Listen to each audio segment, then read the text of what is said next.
What if the Eiffel Tower was made of Jell-O? The Eiffel Tower is one of the most iconic structures in the world.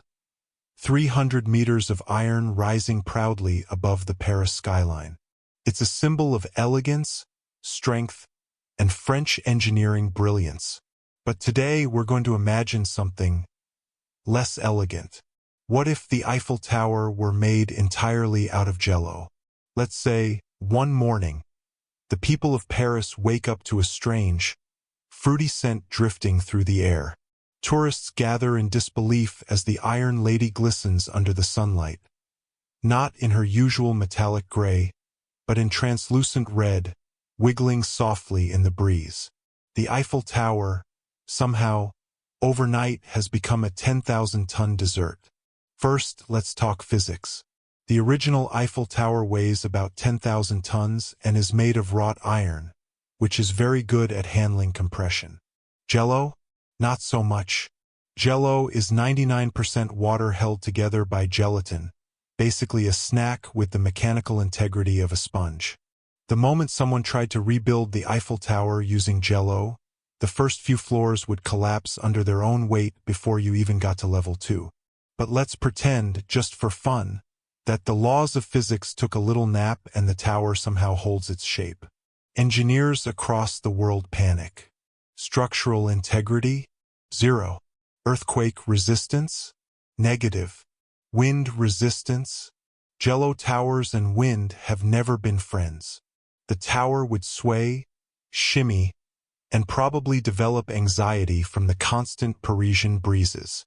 Tourists would rush to the site. Selfies would become dangerous as people attempt to lean on the railing, only to have their hands sink into strawberry-flavored goo. A black market of Eiffel Tower samples would emerge. Get your slice of Paris. Vendors would carve out wobbly bits and sell them in plastic containers.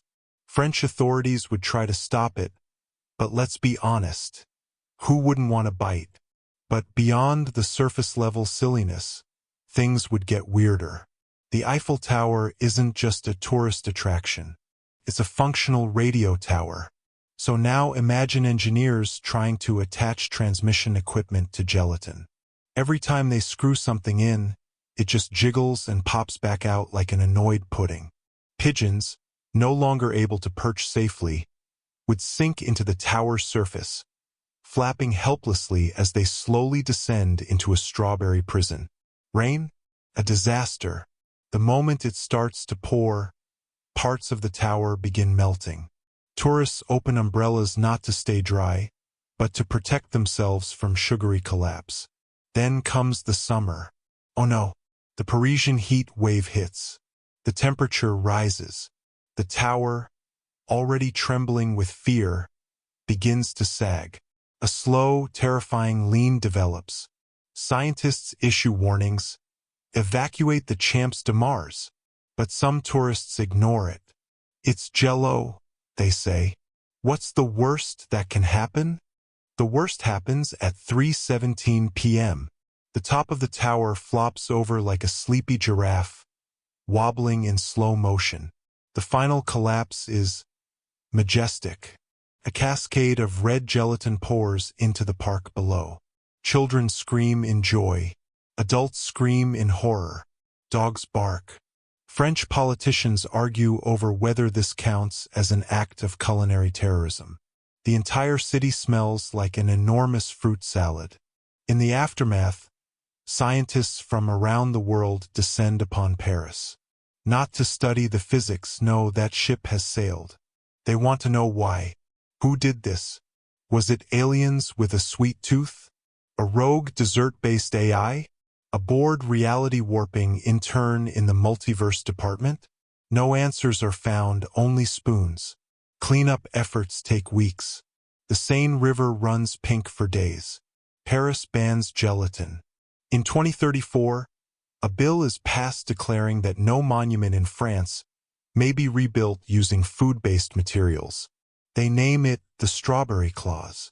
But something lingers.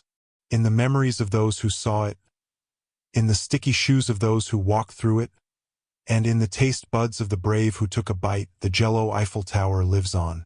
A delicious, ridiculous, impossible moment in human history. So, what if the Eiffel Tower were made of Jell-O? Nothing would ever be the same again.